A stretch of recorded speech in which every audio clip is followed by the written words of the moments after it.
집으로 돌아오는 길입니다. 오늘 오랜만에 친구들을 만났습니다. 혹은 친척 모임이었을 수도 있고 동창회였을 수도 있습니다. 반가웠습니다. 오랜만에 보는 얼굴들이었으니까요. 이야기꽃이 피었고 시간은 빠르게 흘렀습니다. 그런데 집으로 돌아오는 길 문득 허전함이 밀려옵니다.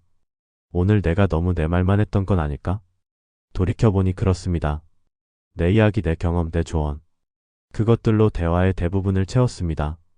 상대가 무언가를 말하려 하면 기다리지 못하고 끼어들었습니다. 그래, 그거 나도 알아. 그건 말이야. 누군가 요즘 고민을 털어놓으면 끝까지 듣지 못하고 조언을 쏟아냈습니다. 그럴 땐 이렇게 해야지. 내가 경험해봐서 아는데. 대화가 끝나고 헤어질 때 상대방의 표정이 묘했습니다. 웃고 있었지만 어딘가 피곤해 보였습니다. 그 표정이 자꾸 떠오릅니다. 가슴 한쪽이 무겁습니다. 다음에는 좀 더 들어줘야지. 이렇게 다짐하지만 또 다음 만남에서 똑같이 반복됩니다. 왜 그럴까요?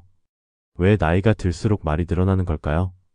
왜 우리는 자꾸만 우리 이야기만 하게 되는 걸까요? 그리고 왜 말을 많이 한 날일수록 집에 돌아와 허전한 걸까요? 오늘은 함께 이 질문들을 들여다보려 합니다. 조급하지 않게, 자책하지 않으면서 다만 고요하게. 200년 전 유배지에서 자신을 돌아보며 자식들에게 편지를 썼던 한 사람이 있었습니다. 다산 정약용. 그는 고난 속에서도 자신의 말과 감정을 다스리며 진정한 어른이 된다는 것의 의미를 깨우쳤습니다. 오늘 우리는 그의 시선을 빌려 말의 무게와 침묵의 품격에 대해 이야기하려 합니다. 조용히 생각해 봅시다. 젊었을 때는 어땠습니까? 모임에 가면 오히려 말이 없었습니다. 선배들, 어른들 앞에서 조심스러웠습니다. 듣는 편이 많았고 말하는 편이 적었습니다. 그런데 60을 넘기고 보니 어느새 우리가 그 어른이 되어 있습니다. 그리고 알게 모르게 말이 많아졌습니다. 왜일까요? 첫 번째 이유는 불안입니다. 은퇴를 하고 직함이 사라지고 역할이 줄어들면서 우리는 조금씩 잊혀진다는 느낌을 받습니다. 예전에는 회사에서, 직장에서, 조직에서 우리에게는 명확한 자리가 있었습니다. 사람들은 우리를 필요로 했고 우리의 말에는 무게가 있었습니다. 하지만 이제는 다릅니다. 회사의 일을 물어오는 사람도 없고 우리의 경험을 궁금해하는 사람도 드뭅니다.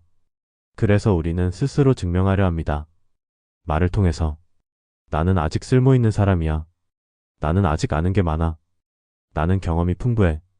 이런 메시지를 전하고 싶어서 우리는 자꾸 말을 합니다. 두 번째 이유는 외로움입니다. 자식들은 바쁩니다. 손주들은 멀리 있습니다. 배우자와는 더 이상 할 말이 많지 않습니다. 그래서 누군가를 만나면 쌓여있던 말들이 쏟아져 나옵니다. 마치 댐이 터지듯. 말하고 싶었던 것들, 누군가에게 들려주고 싶었던 것들, 인정받고 싶었던 것들. 하지만 역설적이게도 말을 많이 할수록 우리는 더 외로워집니다. 왜냐하면 말을 많이 하는 사람은 듣지 못하기 때문입니다. 상대의 말을, 상대의 마음을, 상대의 신호를. 그래서 대화가 끝나도 진정한 연결은 일어나지 않습니다. 표면적인 교류만 있을 뿐 깊은 소통은 없었습니다. 세 번째 이유는 습관입니다. 오랫동안 우리는 가르치는 역할을 했습니다. 자식들에게, 부하들에게, 후배들에게 조언하고 지도하고 이끌어야 했습니다. 그것이 우리의 의무였고 우리의 책임이었습니다. 하지만 이제는 상황이 달라졌습니다. 자식들은 다 컸고 후배들은 각자의 길을 가고 있습니다. 그들에게는 이제 우리의 조언이 예전만큼 필요하지 않습니다. 하지만 우리는 여전히 가르치려 합니다. 습관적으로. 그렇게 하면 안 돼. 이렇게 해야지. 내가 경험해봐서 아는데. 요즘 젊은 사람들은 이런 말들이 자동적으로 나옵니다. 의식하지 못한 채. 그리고 그 말들이 우리를 점점 더 고립시킵니다. 말이 많아질수록 우리의 존재감은 오히려 가벼워집니다. 무겁게 가라앉는 돌처럼 신중한 말은 사람들의 마음에 오래 남습니다. 하지만 끊임없이 쏟아지는 가벼운 말들은 바람에 날리는 먼지처럼 사람들의 귀를 스쳐 지나갈 뿐입니다. 우리는 더 많이 말함으로써 더 많이 기억되기를 바랍니다. 하지만 현실은 그 반대입니다. 더 많이 말할수록 사람들은 우리의 말을 덜 기억합니다. 1801년 정약용은 유배를 떠났습니다. 전라도 강진 깊은 산골. 그곳에서 그는 18년을 보냈습니다. 모든 것이 빼앗겼습니다. 관직도 명예도 자유도. 가족과도 떨어져야 했습니다. 하지만 그 고난의 시간 속에서 그는 오히려 자신을 완성해 갔습니다. 수백 권의 책을 썼고 수많은 제자를 길렀고 자식들에게 편지를 보냈습니다. 그 편지 속에는 아버지로서의 애틋함뿐 아니라 한 인간으로서의 깊은 성찰이 담겨 있었습니다. 다사는 자식들에게 말했습니다. 말은 그 사람의 집이다. 무슨 뜻일까요? 집은 그 사람을 보호하기도 하지만 동시에 그 사람을 드러내기도 합니다. 어떤 집에 사는가를 보면 그 사람의 삶의 방식을 알 수 있듯 어떤 말을 하는가를 들으면 그 사람의 인격을 알 수 있다는 것입니다. 말은 단순히 소리가 아닙니다. 말은 그 사람의 마음이 밖으로 나온 것입니다. 말이 거칠면 마음이 거칠다는 것입니다. 말이 많으면 마음이 산란하다는 것입니다. 말이 무거우면 마음이 깊다는 것입니다. 다사는 또한 이렇게 말했습니다. 말을 많이 하면 반드시 실수가 있다. 당연한 이치입니다. 10마디를 하면 그중 한두 마디는 하지 말았어야 할 말이 섞이게 됩니다. 그 한두 마디가 문제를 일으킵니다. 관계를 해치고 신뢰를 무너뜨리고 결국 우리 자신을 공경에 빠뜨립니다. 그래서 다사는 침묵의 가치를 강조했습니다. 말하지 않음으로써 지키는 것들이 있다고. 유배지에서 그는 혼자 있는 시간이 많았습니다. 말할 사람도 별로 없었습니다. 하지만 그 침묵 속에서 그는 자신의 생각을 갈고 닦았습니다. 마음을 정리하고 지혜를 쌓았습니다. 그리고 깨달았습니다. 진정한 힘은 말에서 나오는 것이 아니라 말하지 않을 수 있는 능력에서 나온다는 것을. 다산이 유배에서 돌아왔을 때 사람들은 그의 변화에 놀랐습니다. 더 과묵해졌지만 더 깊어졌습니다. 덜 말했지만 더 큰 영향력을 가졌습니다. 더 조용했지만 더 존경받았습니다. 말의 무게는 양이 아니라 질에서 나옵니다. 100마디의 가벼운 말보다 한마디의 무거운 말이 더 강력합니다. 그리고 그 무거운 말은 오랜 침묵 끝에 나옵니다. 말을 줄이면 무엇이 생길까요? 많은 분들이 두려워합니다. 말을 줄이면 존재감이 없어질까봐. 말을 줄이면 잊혀질까봐. 말을 줄이면 무시당할까봐. 하지만 실제로는 그 반대입니다. 침묵은 권위를 만듭니다. 말이 적은 사람의 한마디는 말이 많은 사람의 100마디보다 무겁게 느껴집니다. 모임에서 내내 조용히 있다가 딱 한 번 핵심을 짚는 말을 하는 사람. 그 사람의 말에 모두가 귀를 기울입니다. 반대로 처음부터 끝까지 말을 쏟아내는 사람. 그 사람의 말은 점점 배경소음이 되어갑니다. 침묵은 품격을 만듭니다. 조용한 사람에게는 무언가 깊은 것이 있을 거라는 인상을 줍니다. 말수가 적되 미소가 따뜻한 사람.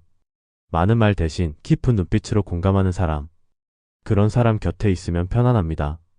판단받지 않는다는 느낌, 압박받지 않는다는 안정감. 침묵은 경청을 가능하게 합니다. 우리가 말을 멈추면 비로소 상대의 말이 들립니다. 상대가 진짜 하고 싶은 이야기, 말 속에 숨어있는 진심, 표현되지 않은 감정. 이런 것들은 조용히 들을 때만 포착됩니다. 말을 하고 있는 동안 우리는 듣지 못합니다. 다음에 할 말을 생각하느라 바쁘니까요. 하지만 말을 멈추면 온전히 듣게 됩니다. 그리고 온전히 들어줄 때 상대는 자신이 존중받는다고 느낍니다. 침묵은 관계를 깊게 만듭니다. 많은 말이 오가는 관계보다 적은 말로도 통하는 관계가 더 깊습니다. 말하지 않아도 알아주는 사람, 설명하지 않아도 이해하는 사람, 그런 사람과의 관계가 진짜 관계입니다. 말을 줄이면 우리는 더 많은 것을 표현하게 됩니다. 말 대신 표정으로, 말 대신 눈빛으로, 말 대신 몸짓으로. 그리고 그런 비언어적 소통이 때로는 말보다 더 강력합니다. 침묵은 내면을 채웁니다. 말을 많이 하는 것은 에너지를 밖으로 쏟아내는 일입니다. 그러면 안은 피게 됩니다. 하지만 침묵 속에 있으면 에너지가 안으로 모입니다. 생각이 깊어지고 감정이 정리되고 마음이 안정됩니다. 말을 줄인 자리에 지혜가 들어옵니다. 꼰대라는 말이 있습니다. 요즘 젊은 세대가 가장 싫어하는 유형입니다. 꼰대의 특징은 무엇일까요? 자기 경험을 절대적 진리로 여깁니다. 내가 해봐서 아는데. 내 말대로만 하면 돼. 상대의 말을 끝까지 듣지 않습니다. 중간에 끊고 자기 이야기를 시작합니다. 조언을 구하지 않았는데 조언합니다. 그렇게 하면 안 돼. 이렇게 해야지. 시대가 변했다는 것을 인정하지 않습니다. 우리 때는 안 그랬는데. 요즘 젊은이들은 우리는 꼰대가 되고 싶지 않습니다. 하지만 어느새 꼰대가 되어가고 있습니다. 어떻게 하면 꼰대가 되지 않을 수 있을까요? 답은 하나입니다. 경청입니다. 경청은 단순히 듣는 것이 아닙니다. 경청은 상대를 온전히 존중하며 듣는 것입니다. 상대가 말할 때 다음에 할 말을 생각하지 않습니다. 판단하지 않습니다. 평가하지 않습니다. 그저 듣습니다. 상대의 말을, 상대의 감정을, 상대의 세계를. 자식이 고민을 이야기합니다. 예전에 우리라면 이렇게 반응했을 것입니다. 그건 이렇게 하면 돼. 간단해. 하지만 이제는 다르게 반응해 봅시다. 그랬구나. 많이 힘들었겠다. 그리고 기다립니다. 자식이 더 이야기할 때까지. 우리가 조언하지 않아도 자식은 스스로 답을 찾습니다. 이야기하는 과정 자체가 생각을 정리하는 과정이니까요. 우리는 답변자가 아니라 목격자가 되어야 합니다. 해결사가 아니라 동행자가 되어야 합니다. 손주가 학교에서 있었던 일을 이야기합니다. 예전에 우리라면 이렇게 말했을 것입니다. 그 친구한테 이렇게 말해봐. 선생님한테 이렇게 해봐. 하지만 이제는 이렇게 말해봅시다. 그래서 넌 어떻게 하고 싶어? 손주에게 선택권을 줍니다. 손주를 믿습니다. 손주가 스스로 판단할 수 있다고 인정합니다. 그럴 때 손주는 존중받는다고 느낍니다. 그리고 다음에도 또 할아버지, 할머니를 찾아옵니다. 반대로 매번 이렇게 해라, 저렇게 해라 하면 손주는 점점 이야기를 안 하게 됩니다. 어차피 들어도 잔소리만 들으니까요. 경청은 사랑입니다. 진정으로 상대를 사랑한다면 상대의 이야기를 들어줘야 합니다. 상대의 선택을 존중해야 합니다. 우리의 경험이 아무리 풍부해도 그것은 우리의 경험일 뿐입니다. 상대의 삶은 상대가 살아가는 것입니다. 우리가 할 수 있는 최선은 곁에서 지켜보며 필요할 때 손을 내밀어주는 것입니다. 가르치려 하는 입술을 다물고 들어주는 귀를 열 때 비로소 우리는 진정한 어른이 됩니다. 나이가 들수록 화가 잘 납니다. 예전에는 넘어갔던 일들이 이제는 참기 어렵습니다. 자식이 말대꾸하면 화가 납니다. 배우자가 내 말을 안 들으면 짜증이 납니다. 식당에서 서비스가 느리면 불만이 생깁니다. 교통이 막히면 분노가 치밀어 오릅니다. 왜 그럴까요? 하나는 신체적 변화입니다. 호르몬 균형이 달라지고 뇌의 감정 조절 능력이 약해집니다. 또 하나는 심리적 원인입니다. 통제력을 잃어간다는 불안감, 무시당한다는 느낌, 쓸모 없어졌다는 자괴감. 이런 감정들이 쌓여서 작은 일에도 큰 화로 폭발합니다. 하지만 화를 내는 것은 상대에게보다 나 자신에게 더 해롭습니다. 옛 사람들은 말했습니다. 화는 불과 같다. 먼저 자신을 태운다. 화를 내면 혈압이 올라갑니다. 심장이 빨리 뜁니다. 호흡이 거칠어집니다. 온몸에 스트레스 호르몬이 퍼집니다. 그 순간의 화풀이는 시원할지 몰라도 그 대가는 우리 몸이 치릅니다. 또한 화는 관계를 망칩니다. 화를 내는 순간 상대는 마음의 문을 닫습니다. 방어 태세에 들어갑니다. 더 이상 우리의 말을 듣지 않습니다. 화를 내서 상대를 바꿀 수 있다고 생각하지만 실제로는 상대를 더 멀어지게 만들 뿐입니다. 다사는 유배지에서 수없이 화가 날 상황을 겪었을 것입니다. 억울함, 분노, 좌절. 하지만 그는 화를 다스렸습니다. 어떻게? 잠시 멈춤의 미학을 실천했습니다. 화가 치밀어 오를 때 즉각 반응하지 않았습니다. 심호흡을 하고 잠시 침묵하고 마음을 가라앉혔습니다. 그리고 냉정해진 후에야 말을 했습니다. 우리도 그렇게 할 수 있습니다. 화가 날 때 즉시 말하지 마십시오. 숫자를 세십시오. 하나, 둘, 셋. 10가지. 10가지 세는 동안 화의 첫 파도가 지나갑니다. 그리고 물어보십시오. 지금 이 화를 내는 것이 정말 필요한가? 이 화를 내면 상황이 나아질까? 대부분의 경우 답은 아니오입니다. 화를 내봤자 상황은 나아지지 않습니다. 오히려 악화될 뿐입니다. 그렇다면 화를 낼 이유가 없습니다. 화를 아끼는 것은 참는 것이 아닙니다. 화를 아끼는 것은 지혜입니다. 불필요한 전투에 에너지를 낭비하지 않는 것, 중요하지 않은 일에 내 평화를 빼앗기지 않는 것. 화를 아낄 때 복이 옵니다. 관계가 부드러워집니다. 건강이 좋아집니다. 마음이 평온해집니다. 이것이 바로 복입니다. 신독. 혼자 있을 때 삼간다는 뜻입니다. 다산을 비롯한 유학자들이 가장 중요하게 여긴 덕목입니다. 무슨 의미일까요? 남이 보지 않을 때도 나를 속이지 않는다는 것입니다. 누가 보고 있을 때는 누구나 착하게 굴 수 있습니다. 하지만 아무도 없을 때는 어떻습니까?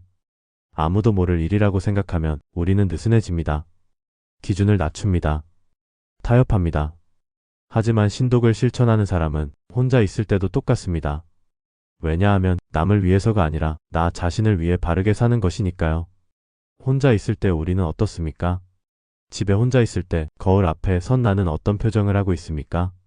아무도 보지 않을 때 나는 어떤 생각을 하고 있습니까? 남에게는 친절하지만 가족에게는 퉁명스럽지 않습니까? 밖에서는 웃지만 집에서는 찡그리고 있지 않습니까? 이것이 문제입니다. 진정한 인격은 겉과 속이 같을 때 완성됩니다. 밖에서 보이는 모습과 집에서의 모습이 같아야 합니다. 남 앞에서의 말투와 가족에게의 말투가 같아야 합니다. 그럴 때 우리 안에 통합이 일어납니다. 분열되지 않고 하나가 됩니다. 그리고 그 통합된 인격은 얼굴에 드러납니다. 나이가 들면 얼굴은 거짓말을 하지 않습니다. 평생 어떻게 살았는지, 어떤 생각을 했는지, 어떤 감정을 품고 있었는지 모두 얼굴에 새겨집니다. 늘 불만과 화를 품고 산 사람의 얼굴은 험악합니다. 늘 욕심과 집착에 사로잡혀 산 사람의 얼굴은 탐욕스럽습니다.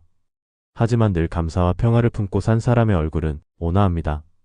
나이 듦의 우아함은 보이지 않는 곳에서 닦는 인격에서 나옵니다. 매일 아침 거울을 보십시오. 그리고 물어보십시오. 이 얼굴이 내가 원하는 얼굴인가? 만약 그렇지 않다면 오늘부터 바꿀 수 있게 수고 1129수입니다. 생각을 바꾸고 말을 바꾸고 행동을 바꾸면 얼굴도 바뀝니다. 자식을 사랑합니다. 손주를 아낍니다. 하지만 때로 우리의 사랑은 상대에게 부담이 됩니다. 사랑한다는 핑계로 선을 넘습니다. 내가 잘 되길 바라는 마음에서. 이렇게 시작하지만 결국은 우리가 원하는 대로 상대를 바꾸려는 시도입니다. 자식의 결혼, 육아, 직장 선택. 우리가 간섭할 영역이 아닙니다. 조언을 구하면 해주면 됩니다. 하지만 구하지 않았는데 주는 조언은 잔소리입니다. 나는 내가 잘 되길 바라서 하는 말인데 왜 듣지를 않니? 이렇게 말하지만 자식의 입장에서는 다릅니다. 나를 못 믿는구나. 내 판단을 존중하지 않는구나. 이렇게 느낍니다. 어른의 거리를 지켜야 합니다. 가까우면서도 너무 가깝지 않게. 관심 있되 간섭하지 않게. 사랑하되 소유하지 않게. 자식이 힘들어할 때 우리가 할 수 있는 최선은 그저 곁에 있어주는 것입니다. 힘들면 언제든 얘기해. 나는 여기 있어. 이 한마디면 충분합니다. 해결해주려 하지 않아도 됩니다. 조언하지 않아도 됩니다. 그저 들어주기만 해도 됩니다. 자식은 이미 어른입니다. 스스로 판단하고 스스로 선택하고 스스로 책임질 수 있습니다. 우리가 그것을 믿어줄 때 자식은 힘을 얻습니다. 반대로 우리가 계속 조언하고 간섭하면 자식은 자신감을 잃습니다. 나는 혼자서는 안 되는 사람인가 봐. 이렇게 생각하게 됩니다. 조언하고 싶은 입술을 다물 때 비로소 존경심이 생깁니다. 자식이 부모를 찾는 이유는 부모가 모든 답을 알고 있어서가 아닙니다. 부모가 자신을 믿어주고 자신을 있는 그대로 받아들여주고 자신의 편이 되어주기 때문입니다. 답을 주는 부모보다 믿음을 주는 부모가 되십시오. 조언하는 부모보다 응원하는 부모가 되십시오. 이론은 알겠는데 실천이 어렵습니다. 말을 줄이고 싶은데 자꾸 말이 나옵니다. 화를 내지 않으려 해도 순간 폭발합니다. 그렇다면 구체적으로 어떻게 해야 할까요? 첫째, 호흡을 의식하십시오. 화가 날 때 말하기 전에 깊게 숨을 들이쉬십시오. 코로 천천히 들이쉬고 입으로 천천히 내쉽니다. 3번만 반복해도 마음이 조금 가라앉습니다. 호흡은 유일하게 우리가 통제할 수 있는 자율신경계 활동입니다. 호흡을 조절하면 감정도 조절됩니다. 둘째, 말하기 전에 3번 생각하십시오. 이 말이 꼭 필요한가? 이 말이 상대에게 도움이 될까? 이 말을 하면 관계가 나아질까? 3가지 질문 중 하나라도 아니오라면 하지 마십시오. 셋째, 하루를 돌아보는 시간을 가지십시오. 저녁에 잠들기 전 오늘 하루를 되돌아봅니다. 오늘 내가 한 말들 중 하지 말았어야 할 말은 없었나? 오늘 내가 낸 화 중 불필요한 화는 없었나? 오늘 내가 간섭한 일 중 내 영역이 아닌 것은 없었나? 반성하되 자책하지는 마십시오. 다음에는 더 잘해야지 하고 다짐하면 됩니다. 넷째, 일기를 쓰십시오. 말로 쏟아내고 싶은 것들을 종이에 쓰십시오. 쓰는 것만으로도 해소됩니다. 그리고 쓰다 보면 생각이 정리됩니다. 아, 내가 이래서 화가 났구나. 사실 나는 이게 서운했던 거구나. 자신의 감정을 이해하게 됩니다. 다섯째, 명상하십시오. 아침에 10분이라도 조용히 앉아있는 시간을 가지십시오. 아무 생각도 하지 않으려 애쓸 필요 없습니다. 그저 호흡에 집중하면 됩니다. 들숨 날숨, 들어오고 나가고. 이 단순한 행위에 집중하다 보면 마음이 고요해집니다. 다사는 유배지에서 이런 수행들을 했을 것입니다. 고난 속에서도 평정심을 유지한 것은 특별한 재능 때문이 아니라 매일의 수련 때문이었습니다. 우리도 할 수 있습니다. 나이와 상관없이 지금부터라도 시작할 수 있습니다. 품격 있는 노년을 꿈꿉니다. 그래서 비싼 옷을 입고 고급 레스토랑에 가고 명품을 사려 합니다. 하지만 진정한 품격은 그런 겉모습에서 나오지 않습니다. 품격은 태도에서 나옵니다. 낮은 목소리로 말하는 것, 상대의 말을 끝까지 듣는 것, 급하지 않게 움직이는 것, 함부로 판단하지 않는 것. 이런 것들이 품격을 만듭니다. 노년의 매력은 화려함이 아닙니다. 노년의 매력은 담백함입니다. 단순하지만 깊이 있고 조용하지만 존재감 있고 많이 가지지 않았지만 풍요로운 그런 사람이 아름답습니다. 주변 사람들을 편안하게 만드는 어른, 그것이 우리가 되어야 할 모습입니다. 어떤 어른을 만나면 긴장이 풀리고 마음이 편안해집니다. 판단받지 않을 것 같고 있는 그대로 받아들여질 것 같습니다. 어떤 어른을 만나면 반대로 긴장됩니다. 잘못하면 지적받을 것 같고 틀리면 혼날 것 같습니다. 우리는 어느 쪽입니까? 아이들이 우리를 만날 때 편안해합니까? 긴장합니까? 손주가 우리 집에 올 때 신나합니까? 부담스러워합니까? 자식이 우리에게 전화할 때 기쁩니까? 의무감입니까? 우리의 품격은 다른 사람들이 우리 곁에서 느끼는 감정으로 측정됩니다. 비싼 옷을 입었어도 큰 소리로 화를 내면 품격이 없습니다. 소박한 옷을 입었어도 부드러운 목소리로 경청하면 품격이 있습니다. 목소리를 낮추십시오. 크게 말할 필요가 없습니다. 중요한 말은 조용히 해도 들립니다. 동작을 천천히 하십시오. 급할 이유가 없습니다. 여유 있는 움직임이 우아합니다. 표정을 부드럽게 하십시오.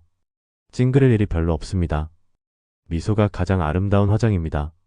우리는 평생 밖을 향해 살았습니다. 다른 사람의 기대에 부응하고 다른 사람의 평가를 신경 쓰고 다른 사람을 위해 애썼습니다. 이제는 시선을 돌릴 때입니다. 밖에서 안으로, 타인에서 자신으로, 나 자신과 대화하는 시간을 가지십시오. 아침에 일어나서 오늘 나는 어떤 기분이지? 물어보십시오. 저녁에 잠들기 전 오늘 나는 어떻게 살았지? 돌아보십시오. 우리는 다른 사람의 안부는 물어도 정작 나 자신의 안부는 묻지 않습니다. 요즘 어떻게 지내? 나에게 물어보십시오. 요즘 힘든 건 없어? 나에게 물어보십시오. 뭐 필요한 거 없어? 나에게 물어보십시오. 일기를 쓰는 것도 좋은 방법입니다. 일기는 나와 나의 대화입니다. 아무도 보지 않으니 솔직해질 수 있습니다. 오늘 느꼈던 감정, 오늘 있었던 일, 오늘의 반성, 내일의 계획. 쓰다 보면 마음이 정리됩니다. 쌓였던 톡수가 빠져나갑니다. 명상도 자신과의 대화입니다. 조용히 앉아 내 안의 목소리를 듣습니다. 떠오르는 생각을 억지로 밀어내지 않고 그저 지켜봅니다. 아, 내가 이런 생각을 하고 있구나. 내가 이런 감정을 느끼고 있구나. 판단하지 않고 그저 알아차립니다. 그렇게 자신과 친해질 때 우리는 다른 사람에게 덜 의지하게 됩니다. 외로움이 줄어듭니다. 인정 욕구가 줄어듭니다. 말이 줄어듭니다. 왜냐하면 나 자신이 나의 가장 좋은 친구가 되었으니까요. 조용히 물어봅니다. 오늘 당신이 아껴둔 말 한마디는 무엇인가요? 하려고 했지만 잠시 멈추고 생각한 끝에 하지 않기로 한 그 말. 그것이 무엇이었습니까? 그리고 그 말을 아꼈을 때 어떤 변화가 있었습니까? 누군가에게 조언 대신 미소를 지어준 적이 언제였나요? 가르치고 싶었지만 참고 그저 들어주기만 한 그 순간. 상대는 어떤 표정을 지었습니까? 당신은 어떤 기분이 들었습니까? 화를 내려다가 잠시 숨을 고르고 마음을 가라앉힌 적이 있습니까? 그때 상황은 어떻게 달라졌습니까? 만약 화를 냈다면 어떻게 되었을까요?